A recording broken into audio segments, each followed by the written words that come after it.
Okay, this is the challenge. Now that I have space in the porch to do this, I am going to build a bed from wood and other things that I have put together using only my idea that I got in my mind and the calculations that I made in my mind. So I went to Home Depot, gave them the specifications based on a bed of 60 inches by 80 inches, taking into account the size and width of the boards.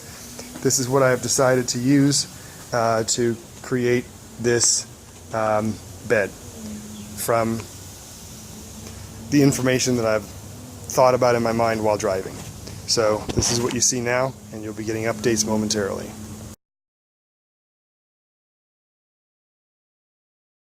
Okay, so that's roughly what the frame's going to look like. I want to have 1.5 inches inside that this is going to drop down.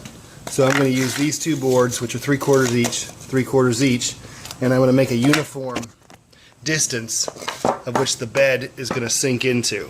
So if I'm going to just use that as the guide, and I'll quickly just zip, zip, zip, zip to the corner, and it will create a uniform 1.5 inch sink for the bed to stand up on. Okay, that's that.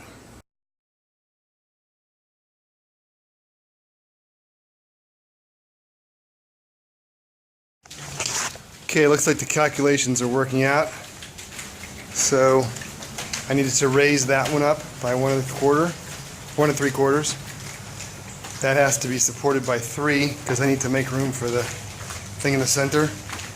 And then over here I have to make room for this over here and make sure that this is still flush so that it rides the internal side. Alright.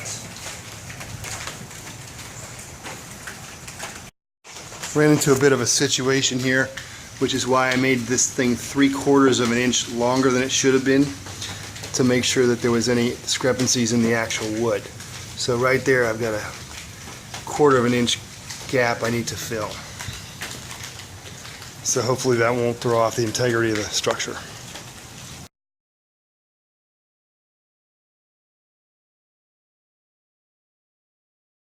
Okay, there it is. Everything worked out. I went ahead and made sure all the knots are correct. I made sure it's sunk in 1.5 inches, and there's a lot of strength in the center. So none of this means anything unless it fits. Then it's going to get a coat of paint. It's going to get sanded down, then a coat of paint, and then we'll see what happens.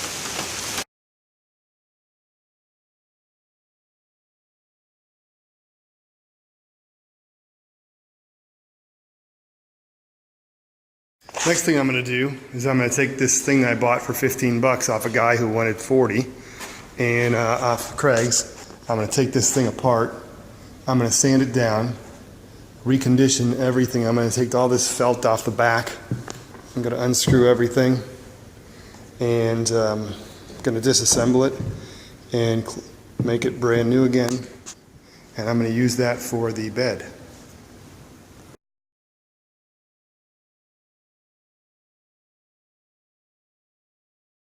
Okay, it's been sitting overnight, and it's been fully painted and whatnot. There's something I don't like about this. The fact that I allowed for exactly 61 inches on a 60-inch bed.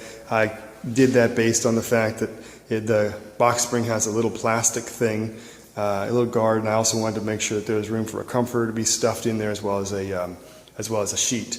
However, when I placed the box spring in, I noticed that it can ride over as far as this. So if that were to happen inadvertently and someone places weight on it, it might mess with the integrity of the box spring.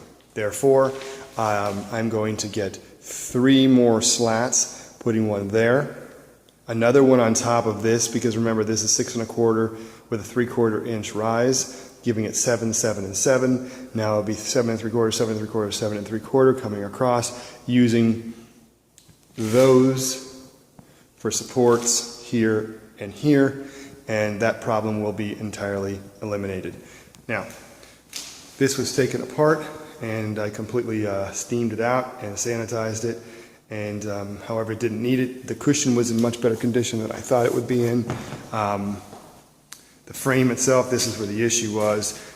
It was scratched up and messed up, so I sanded it down, and I used the same color stain on this frame as I did on the bed, so therefore it is absolutely matching, as well as the finish.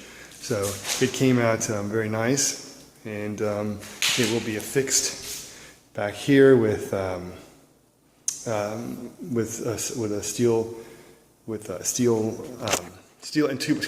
2x4 bolted onto the frame.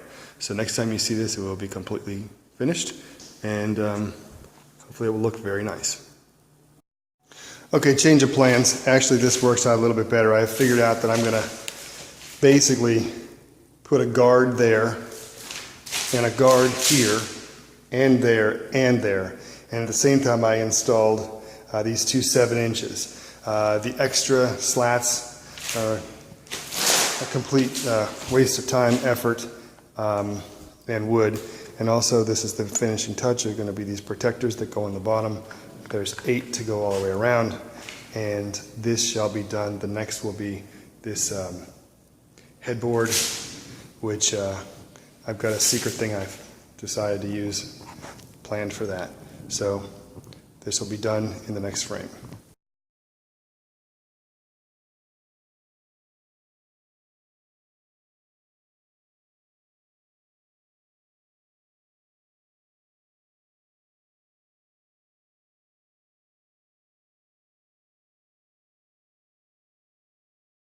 Okay, here's the final piece that I was talking about.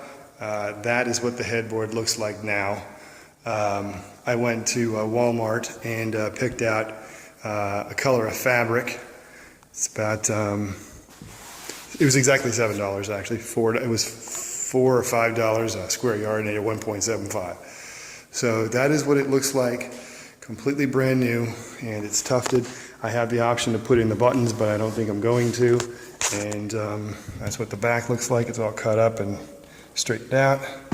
And we have basically a new, unattainable, anywhere else, custom-made headboard. That's going to look good on the finished bed. Ignore the room because it hasn't been put together with the comforters and everything else, but that's what it looks like.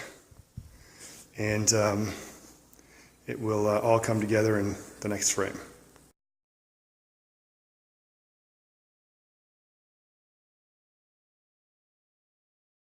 Okay, here is the finished product. The bed frame has been leveled and installed, and the headboard has been mounted. There's a 3-inch distance between the top of the bed to the headboard, and this is what the rest of the room looks like with the 15-foot ceilings. And here is the long view leading into the bathroom and the study and work area over here. Let me give you a distance like this, so it's got kind of a office feel to it, / work area / sleeping area. So there it is. $14 in wood, $22 in headboard, and we are looking at basically $36.